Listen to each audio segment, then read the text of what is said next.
Le cercle RH, notre débat quotidien avec un sujet dans l'actualité. Alors peut-être pas dans l'actualité présidentielle, parce que dans l'actualité présidentielle, on veut travailler plus. On veut détricoter les 35 heures. Nous, dans notre débat, on va parler de la semaine des 4 jours. On passe de 5 à 4.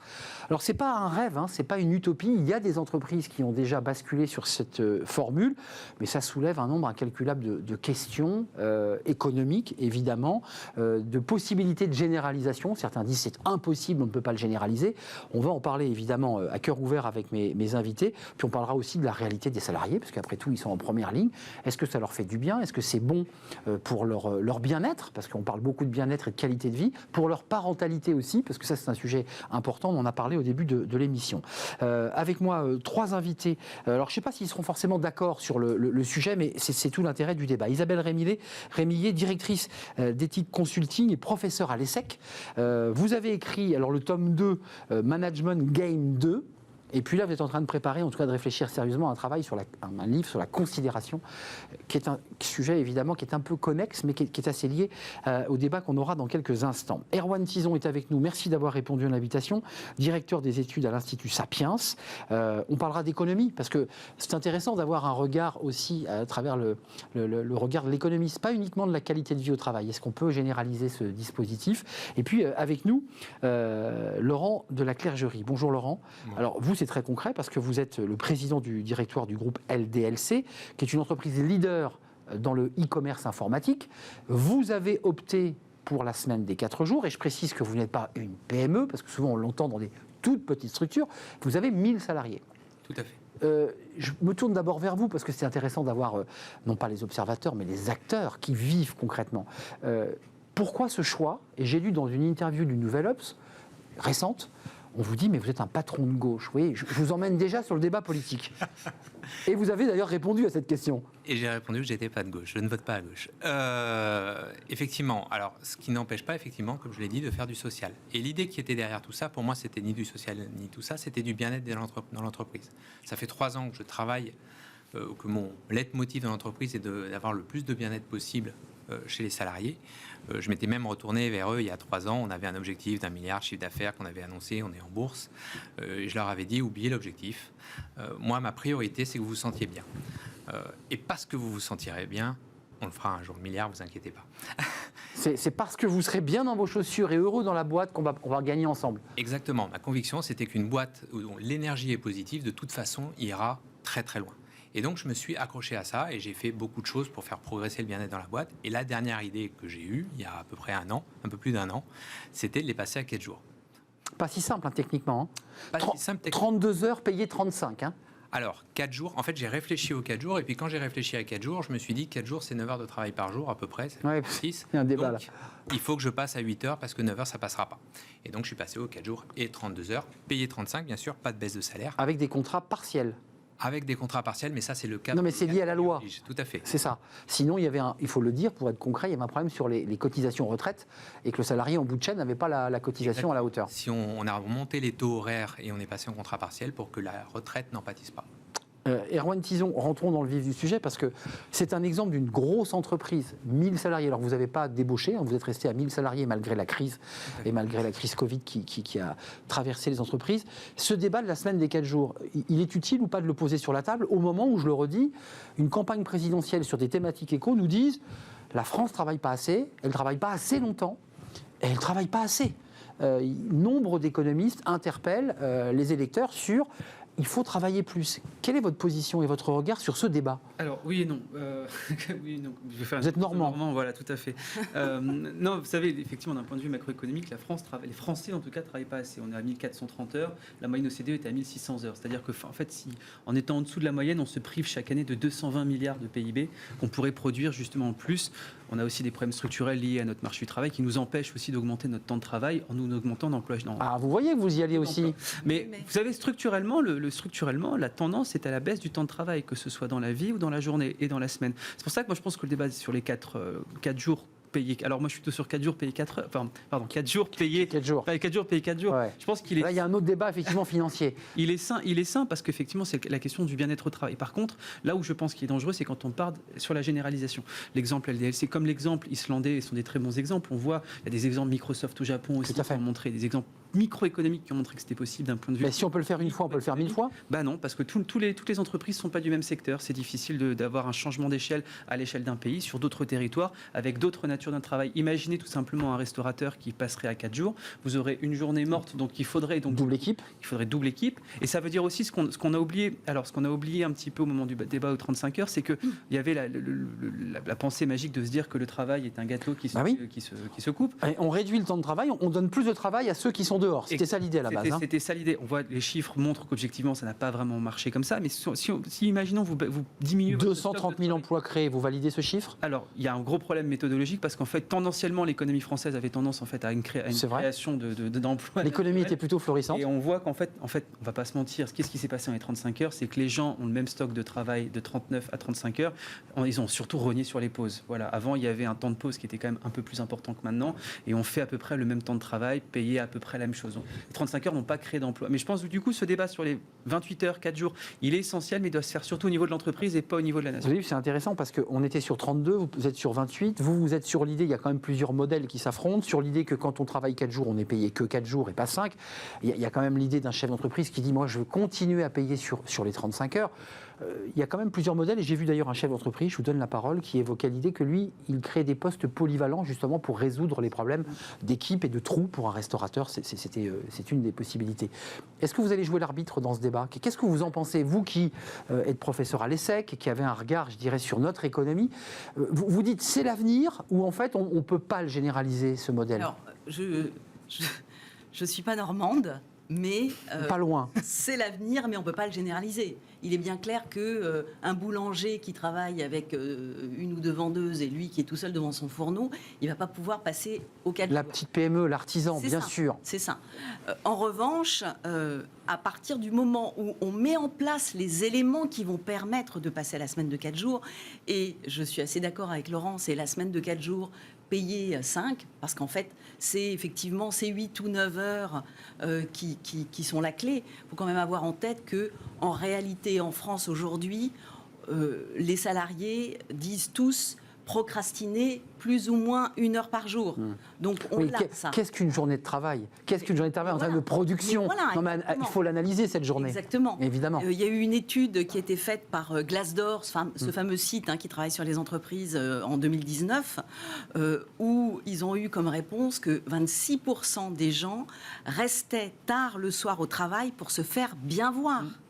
On en est toujours là. On en est Moi, je toujours pensais là. que c'était fini, parce qu'il y a plein d'invités qui me disent tout ça, c'est fini. Non, c'est pas fini. Mais non, c'est pas vrai. La Cambridge University, il y a 1 an, disait qu'en fait, la majorité des systèmes d'organisation privilégient la servilité à l'efficacité.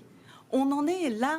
Dans le présentéisme au dépend de la qualité que je donne à mon entreprise.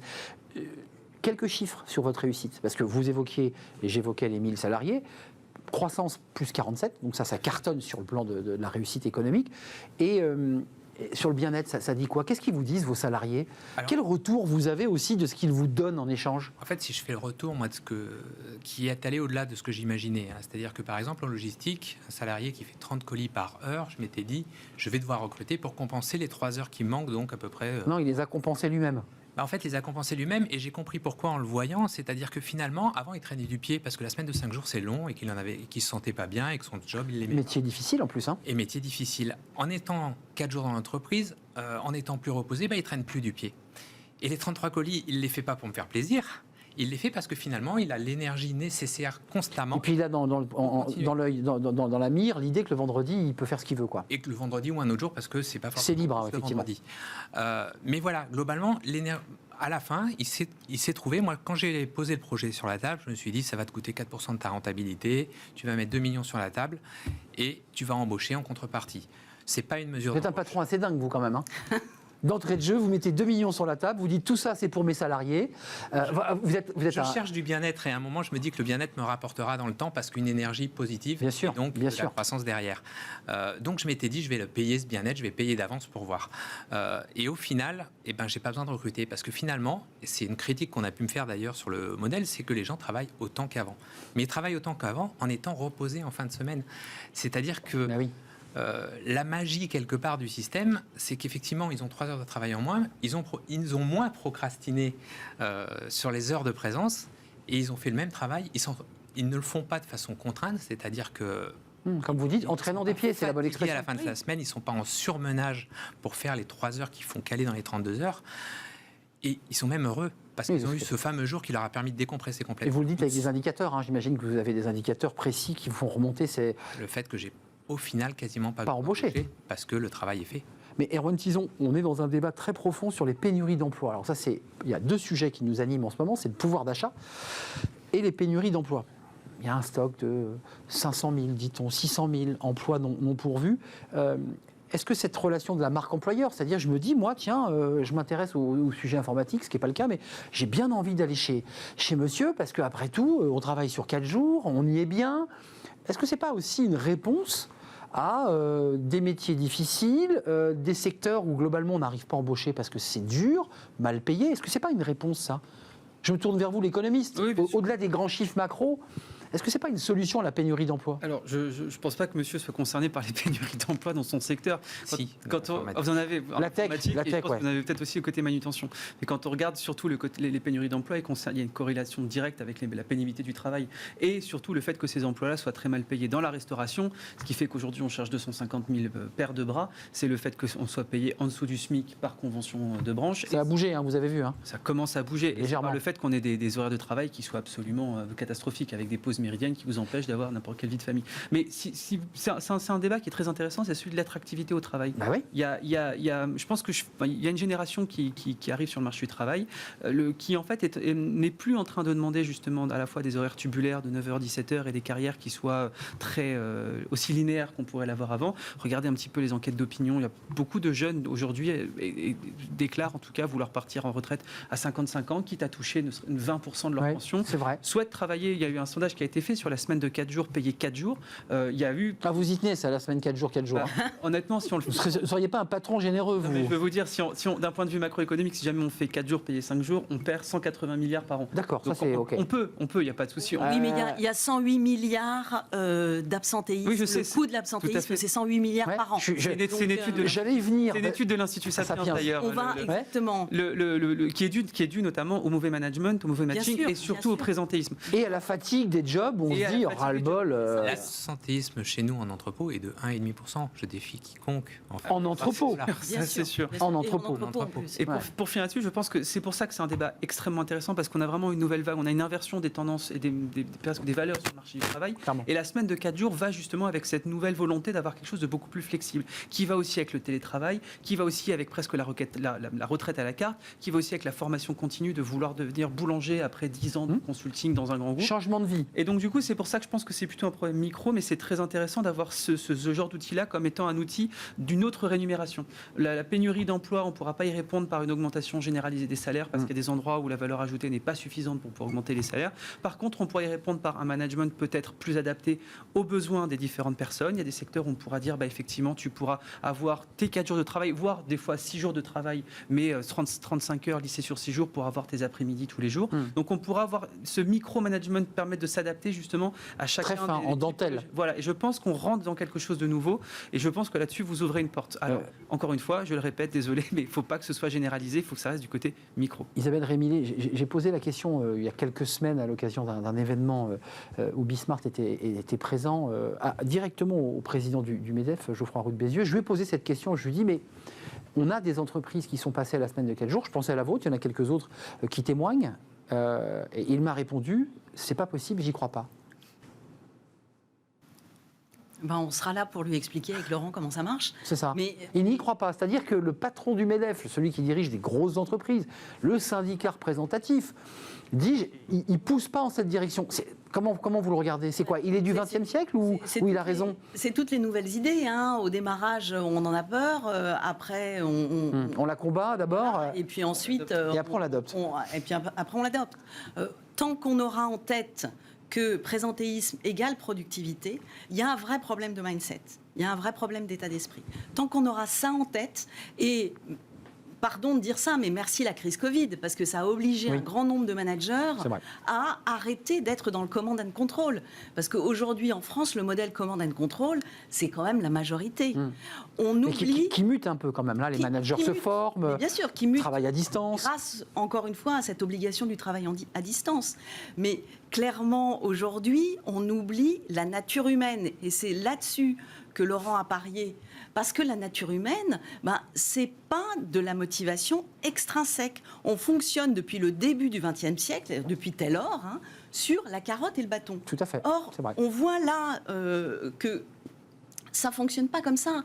Les gens ont envie de bien travailler. Quand on leur dit je te laisse faire ce que tu veux, 3 heures en moins, on leur laisse de l'autonomie. Et la personne appuie sur l'accélérateur. Exactement, toute seule, parce qu'elle se plaît à faire ce qu'elle fait. Il y a un petit côté, excusez-moi, je n'ai pas creusé votre profil jusque-là, mais il y a un petit côté entreprise libérée chez vous. Il y a un petit côté, j'ai aussi un peu envie de révolutionner ce qu'est un patron, ce qu'est un patron qui dirige une grosse entreprise. Vous n'avez pas les peintures de guerre, ou en tout cas le discours traditionnel. Ça, vous le reconnaissez. Vous êtes très différent des autres. Il y a clairement de ça, puisque c'était d'ailleurs ce qui a initié un petit peu tout ça, même si on n'est pas une entreprise libérée au sens du terme de certains aujourd'hui. Mais Isaac Gates et ses disciples. Mais en tout cas, on a des repères communs. Donc oui, effectivement, la confiance qu'il y a dans une entreprise libérée, on l'a chez nous. Ce qui fait aussi que les gens travaillent et n'ont pas profité quelque part de simplement les heures en moins, c'est qu'il y a une volonté dans l'entreprise, il y a un esprit d'entreprise qui fait que les gens avancent ensemble et qu'ils ont envie de réussir. Et donc quand je donne, je sais quelque part que finalement je vais avoir en échange le travail parce que les gens ne vont pas être... c'est pas une entreprise dictatoriale où les gens m'en veulent, l'ambiance est bonne au globe. J'aurais pas mis... Mais c'est ce que vous cherchiez philosophiquement. C'est ça que vous cherchiez dans votre tête. J'aurais pas mis la semaine de 4 jours, l'entreprise fonctionnait. Très bien aussi. C'était juste un plus. Je n'imaginais pas les conséquences de ce plus et à quel point on monterait d'un cran dans le bien-être. Vous avez augmenté le nombre de CV dans l'onglet recrutement chez LDLC. Vous vous êtes dit, c'est incroyable. Depuis que je communique et que je parle de ma semaine des 4 jours, j'ai des milliers de CV. Alors, j'ai des milliers de CV, j'ai des milliers de gens qui me contactent pour travailler chez nous, mais le problème, c'est qu'on devient tellement productif qu'actuellement... Vous n'avez plus besoin. Mais repassez à 5 jours, vous allez pouvoir embaucher. Non, les gens sont trop bien et je pense que je les traumatiserais si je... Vous voyez, je faisais de l'humour, mais ça rejoint ce que vous disiez. En 4 jours, la productivité est bonne, mais en 5 jours, elle n'était pas meilleure. Donc il y a une dispersion, une perdition. C'est la fameuse, ce qu'on appelle la loi de Parkinson. Parkinson a modélisé une loi qui dit que tout travail ou tâche prend le temps qu'on lui octroie. Donc aujourd'hui, on sait dans les entreprises qu'on travaille très mal. Il y a une réunionnite aiguë, il y a une désinformation qui fait que les gens travaillent... Perdition d'informations. Énorme. Donc effectivement, quand on se met à travailler à 4 jours... Alors attention, il ne faut pas le faire comme ça et balancer les gens dans la piscine à 4 jours, ça ne peut pas marcher. Il faut qu'il y ait effectivement, en matière de communication, en matière de management, en matière d'organisation, des choses qui changent dans l'entreprise. Je voudrais juste, c'est pas du tout pour présenter votre livre, les robots, mon emploi et moi. Parce que non mais, d'ailleurs, je le fais, vous avez bien raison Erwan Tison, je vais le présenter, parce qu'il y a quand même un lien quand même assez fort dans tout ce débat pour prendre encore plus de hauteur. D'ailleurs, les candidats à l'élection présidentielle n'évoquent pas ce sujet dans leurs problématiques et dans leurs sujets. Peut-être un problème de hauteur, justement. Peut-être un problème de hauteur. Là, vous avez pris une hauteur beaucoup plus large. C'est intéressant. Pénurie d'emploi, travail dans la logistique difficile. Alors là, Laurent de Clergerie lui trouve une solution en donnant 4 jours. Les salariés sont plus motivés, continuent à produire, mais ça reste difficile. Vous soulevez quand même l'idée que les robots, à terme, peuvent alléger les tâches les plus difficiles et remplacer l'homme dans des emplois qui sont parfois extrêmement fatigants. C'est ça votre réflexion ? Tout à fait. Là, par contre, il n'y a plus de semaine des 4 jours pour le robot. C'est la semaine des 7 jours. C'est pas uniquement ma réflexion. C'était Keynes qui disait au début du siècle, vous savez, avec les progrès technologiques qui sont les nôtres, on pourra... Il imaginait qu'à détour de l'an 2000, on travaille moins de 10 heures par semaine. Il s'est un peu trompé. Il pensait aussi qu'en fait, il disait aussi que pour y arriver, il faudra une adaptation non seulement des structures économiques et sociales, et aussi une adaptation notamment du droit du travail. Parce que la semaine de 4 jours, aujourd'hui, ça ne peut pas fonctionner si on n'a pas une adaptation complète. Il faudrait, dans un marché où vous avez un prix plafonné qui est le SMIC et une quantité qui est plafonnée avec un plancher qui est notamment la durée du travail, vous ne pouvez pas justement vous permettre d'avoir un remplacement sur les 5 heures marginales que vous remplacez. Il y a beaucoup de secteurs, il ne faut pas oublier que, pardon, je finis l'assertion, mais beaucoup de secteurs qui fonctionnent en calendaire, il y a beaucoup, du lundi au vendredi. Vous ne pouvez pas leur dire vous supprimez une journée parce que l'économie est une chose imbriquée briquet. Si par exemple la livraison, vous lui dites vous ne fonctionnez pas une journée pas sur 5, vous avez en cascade plein d'autres secteurs qui ne pourront pas marcher. Or, pour cette journée-là en plus, la plupart de ces secteurs-là ont un coût d'entrée pour remplacer une personne sur une seule journée qui sera supérieur au gain qu'ils vont pouvoir en tirer. Donc c'est pas intéressant Donc pour ce ne eux. sera pas intéressant tout le monde on va dire à normes à une norme identique par rapport à celle qu'on a Il faut voir midi devant sa porte. C'est-à-dire que chacun a ses réalités, ses contraintes. Mais- Quand même, excusez-moi, vous répondez à un sujet, parce que l'idée que vous n'avez pas réembauché, alors évidemment tout le monde dit il ne réembauche pas, mais ça contrecarre l'idée que les 35 heures à l'époque, puisqu'on réduisait le temps de travail, c'était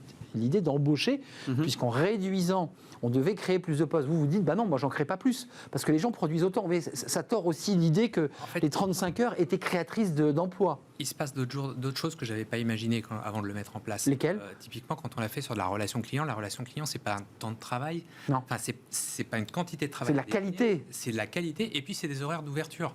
C'est-à-dire que quel que soit le travail qu'il y a, on est obligé d'ouvrir. Donc on doit avoir des personnes en face. Et on s'était dit, là-dessus, on va devoir recruter. Et non, on n'a pas eu besoin de recruter. Parce qu'avec cette étendue de 8 heures, toutes les journées de travail ne sont pas les mêmes. Et en fait, en modulant les 4 jours, alors oui, ce n'est pas des équipes d'une personne, donc ça change la donne. Mais en modulant les 4 jours, il y a moins de monde qui va répondre le jeudi parce qu'il y a moins d'appels le vendredi. Et comme il y aura un peu plus de monde en off ce jour-là. Et en fait, on a réussi à moduler les équipes sur les jours. La dentelle, quoi. Vous travaillez... Sans avoir besoin d'embaucher à la fin parce qu'on a on a lissé en fonction de l'activité de chaque jour. Mais en fait, il y a des choses qu'on ne peut pas calculer simplement comme ça et qu'on découvre après quand on le met en pratique et qui font qu'en réalité, c'est beaucoup plus efficace que ça en a l'air. Après, on est totalement d'accord et je ne plaide pas pour que le 4 jours s'applique partout. Je suis juste convaincu que ça pourrait s'appliquer à beaucoup d'endroits. Encore d'autres entreprises, effectivement, de votre profil, Tout à fait. de votre secteur, dans ce mode d'organisation. Juste une question, parce que beaucoup de patrons, je dirais, traditionnels, qui ne sont pas du tout ouverts à cette question, voire même très critiques, vous disent, mais attendez, mais à ce rythme-là, c'est la fin du travail. C'est ce que dit Keynes, qu'on va finir à travailler 5 heures par semaine. Et donc, philosophiquement, ça nous conduit à la fin du travail, tout court. Les humains ne seront plus des travailleurs. Ce seront des gens qui feront du tourisme, qui vivront la société du loisir. Non, mais en allant au bout de l'histoire. Et la société du loisir crée des emplois. C'est-à-dire qu'on ne regarde pas ça de façon systémique. Rappelez-vous, Jessica Ardern, l'année dernière, la première ministre de Nouvelle-Zélande, qui a dit passer la semaine de 4 jours et aller passer 3 jours dans les campagnes, soyez heureux, etc. Parce que les gens qui ont 3 jours à dépenser en loisirs, en sport, etc., ils consomment. Donc il faut regarder ça de façon beaucoup plus systémique et non pas juste sur effectivement certaines entreprises qui par ailleurs peuvent complètement moduler leur façon de Donc travailler. il y a quand même des freins psychologiques au-delà des contraintes qu'on a bien entendues, qui sont des contraintes organisationnelles. Il y a quand même des freins idéologiques sur cette question. Complètement.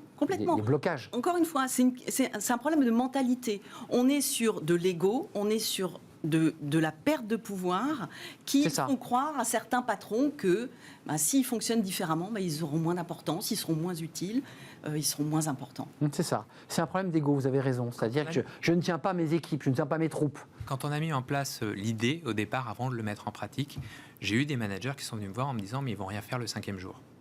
Puisque je ne serai pas là un jour par semaine, ce jour-là, on en revient toujours à ça. Ce qui n'a pas été le cas. Et vous avez viré les managers. Non, mais je leur avais répondu quand tu es en vacances, ils bossent, t'inquiète pas. C'est ça. Mais voilà, il y a effectivement toujours cette sensation que si on laisse un peu de liberté aux gens, ils vont pas travailler. Alors c'est exactement ça. Pas du tout comme la crise Covid a ouvert ce débat. En laissant les gens chez eux, on s'est dit mais là c'est fini. Et les études montrent que la productivité était plutôt au rendez-vous. Pour conclure, c'est pas pour représenter votre livre que j'ai déjà présenté, vous avez vu. Plus de robots, ça veut dire donc peut-être une société où il y a moins de travail, pour répondre à ma question pour finir. Absolument pas. C'est ce que je montre dans le livre. En fait, l'histoire nous montre que dès que la technologie a détruit un emploi, on a créé 2 derrière parce qu'on crée des nouveaux besoins. Quand on a, à l'heure de la première révolution industrielle, on fallait savoir que 80% des emplois, de manière globale macroéconomique, dépendaient directement de l'agriculture. Oui. Aujourd'hui, on est à peu près à 2%. On a mécanisé l'agriculture, on s'imaginait avoir accès à un grand chômage de masse. Et non, qu'est-ce qu'on a fait ? On a créé les locomotives qui ont permis derrière d'agrandir les distances. On a créé les métropoles. On a créé du coup les services et jusqu'à créer des entreprises comme des LDLC qui, il y a 200 ans, auraient été complètement inimaginables pour n'importe qui. Donc, il y a énormément d'emplois qui... Oui, c'est vrai. On travaille sur 6 jours. La semaine des 40 heures, voire des fois même 6,5. 6,5, Non, il on faut le avait juste rappeler. le dimanche matin pour aller à la messe. Exactement. Mais donc du coup, il faut se dire que on a passé d'une double révolution technologique et une révolution organisationnelle, et c'est pour ça justement, comme vous avez dit, le fait de faire de la dentelle, c'est essentiel. Et donc c'est pour ça qu'il faut peut-être libérer aussi certains cadres nationaux pour permettre à des accords plus locaux de pouvoir s'exprimer et de pouvoir être performants. Bon, écoutez, j'attends que le débat de la semaine des 4 jours entre de plein pied dans la campagne présidentielle, puisqu'on est plutôt parti sur la fin des 35 heures. Bon, et Laurent Clergerie viendra peut-être prophétiser ce qu'il fait concrètement dans l'entreprise, parce que ça fonctionne. Avec plaisir. Merci pour ce débat passionnant. Merci Laurent Clergerie, vous êtes le président du directoire groupe LDLC, du e-commerce informatique. Ça cartonne, 1000 salariés, semaine des 4 jours. Merci d'être venu. Merci à Isabelle Rémillet, directrice d'éthique consulting et professeure à l'ESSEC, avec ce livre Game 2, et puis un livre en préparation sur la bienveillance, sur la reconnaissance, Sur la considération. la considération. Vous savez, je tournais autour, et merci à Erwan Tison, directeur des études à l'Institut Sapiens. Merci de nous avoir éclairé. Les robots, mon emploi et moi, qui est aussi un autre sujet central. On termine notre émission par Fenêtre sur l'emploi avec une initiative unique en direction justement des demandeurs d'emploi, des chômeurs, les faire entrer de plein pied dans une entreprise un peu fictive, pour leur donner aussi le goût de l'entreprise. On en parle, c'est dans Fenêtre sur l'emploi.